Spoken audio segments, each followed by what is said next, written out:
Hey guys, Mr Jamz back today with a Java Basics crash course. In this video, we are going to go over how to set up an IDE so that you can start coding in Java. An IDE is an integrated developer environment, and it's basically a program that makes it easy to run code. We are going to use Visual Studio Code, and if you Google VSC, it should be the first one that pops up. On the website, you can click the big blue button to download the installer. Here, I saved mine to the downloads folder. If you don't see the version for your operating system, then click this drop-down menu and then download the one you need.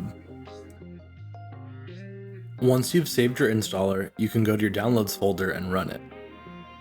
After you agree to the terms, you'll see a select additional tasks tab. I recommend leaving the two at the bottom checked, but the others are up to you. Now click next and install. After a bit, it'll finish the installation and you can open up Visual Studio Code. If you guys liked the video, please like, subscribe, and drop a comment for me. You can use Ctrl+ or minus to zoom in or out, so I'm going to blow this up. Now, let's change our theme. And of course, this is up to your preference, so you can choose whatever colors you want.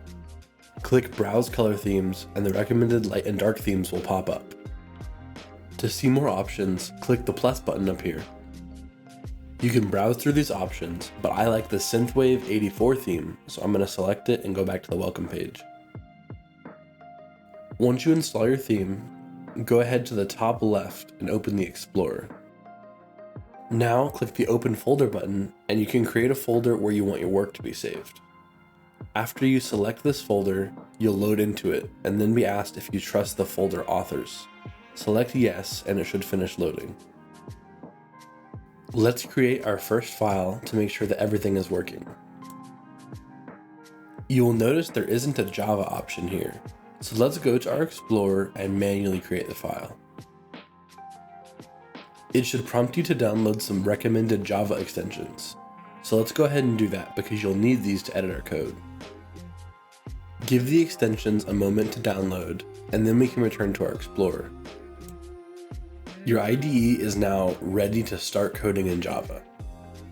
The next part of this series will show you the fundamentals of the language so that you can get to coding. If you want to see more, turn on the little notification bell and YouTube will notify you when the next part is out. Be sure to like, comment, and subscribe. I'll see you guys in the next one. As always, peace.